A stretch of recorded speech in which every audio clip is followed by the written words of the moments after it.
आप सभी भाई-बहनों का आध्यात्मिक ऑक्सीजन की लघु ज्ञान संदेश कक्षा में एक बार फिर स्वागत है। आज की चर्चा शोक सभा को लेकर करने जा रहे हैं और कलयुग में आपकी हमारी मनुष्य की जो एक स्थितियां हैं, उन पर एक व्यवहारिक स्थिति पर थोड़ा प्रकाश डालते हुए, क्योंकि हम बार-बार इस बात को जोर देकर कहते हैं, मृत्यु या मृत्यु से संबंधित स्थितियां आपको में परमात्मा से जल्दी जुड़ती है। संसार का क्षणिक वैराग्य जगाने में सहायक होती है। यूँ तो देखिए शोक एक दुःख की घड़ी है। सभा का शोक सभा देखिए आप और हम भली-भांति परिचित हैं और मैं समझता हूँ कि 30, 35, 40 वर्ष के बाद जिनकी भी कुछ ऐसी स्थितियाँ कहीं न कहीं कुछ इन शोक सभा में आपको हमें जाने का अवसर को हो। अवसर इसलिए कह रहा हूँ क्योंकि वो स्थितियाँ आपको में परमात्मा से जोड़ती हैं। कुछ आपकी बुद्धि के स्तर पर सोचने पे बातें करती हैं। देखिए किसी भी इंसान की मृत्यु अपने आप में एक शोक है, दुःख है। कि परिवार का कोई सदस्य हो देखिए पारिवारिक स्तर पर दुःख अधिक होता है। जिसका जितना-जितना संबंध करीबी होता है, ये आप और हम जानते हैं। लेकिन फिर भी उस शोक सभा में पारिवारिक कुछ रिश्तेदारों की स्थितियाँ, मित्रों की और भी देखिए जाने-पहचाने लोग, उन सभी उस शोक सभा में जो कि अक्सर देखिए 1 घंटे के समय की ही अक्सर आप देखोगे कि निर्धारित होती है, जिसमें अक्सर आप देखते हो ना कि एक तस्वीर से रखकर कुछ फूलों की स्थितियाँ और भी देखिए एक साधारण स्थितियाँ, ये कुछ औपचारिकताएँ हैं।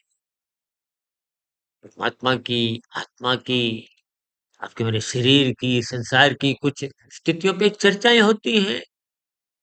मरने वाले के एक यादों को सम्मानित किया जाता है। लेकिन इन सभी स्थितियों का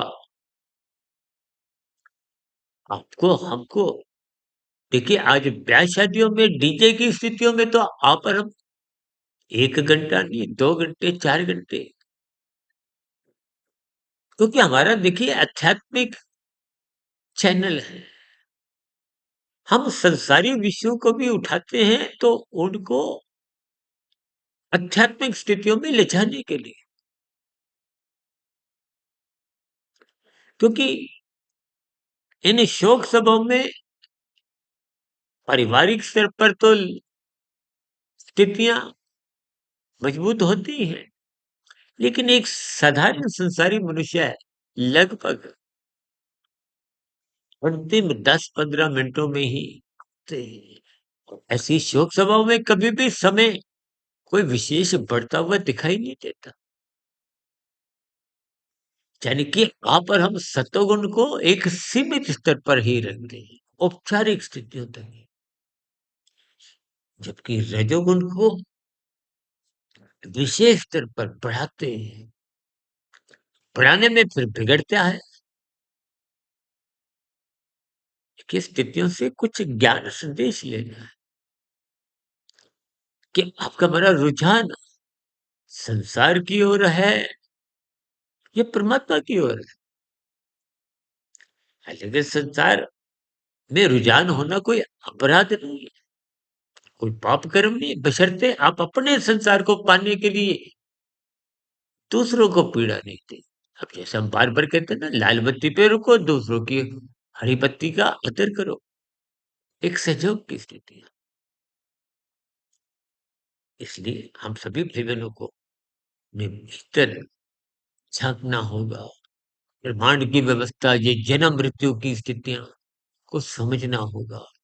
अपने जीवन में राजसी सात्विक स्थितियों की पहचान करनी चाहिए। मनुष्य योनि सत्वगुण बढ़ाने के लिए मिला है। यदि आप और हम सत्वगुण विकसित नहीं करते, बढ़ाते नहीं, तो राजसी स्थितियाँ बनी रहती हैं, बढ़ती हैं, फिर बिगड़ती हैं और गिराती कहाँ हैं? मुगुर में। स्थितियों पे तर्क से चिंतन करें। मेरे मन में कुछ बात आई कि हमारा आध्यात्मिक ऑक्सीजन में हम कुछ लघु संदेश के रूप में बात रखते हैं।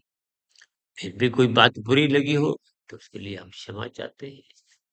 इस आज की शोक सभा से आपको हमको अपनी स्थिति ज्ञानपूर्वक समझनी चाहिए। अपने जीवन का सदुपयोग करें, परमात्मा से जुड़ें, ब्रह्म मुहूर्त में उठें। इन्हीं शुभकामनाओं के साथ आज की चर्चा विशेष को यहीं विराम देते हैं। दिन में कुछ और शॉर्ट्स की वीडियो, शाम को प्रश्नोत्तर ज्ञान कक्षा और कल सुबह ब्रह्म मुहूर्त ज्ञान उपदेश कक्षा में किसी विषय पर, सैद्धांतिक विषय पर फिर चर्चा रखेंगे, मुलाकात करेंगे। तब तक आप अपने आध्यात्मिक मित्र सुधीर भाटिया जी को इजाज़त दें। प्रतिक्रियाओं का नीचे कमेंट्स बॉक्स पर स्वागत है। चर्चा विशेष को सुनने के लिए सभी भाई-बहनों का बहुत-बहुत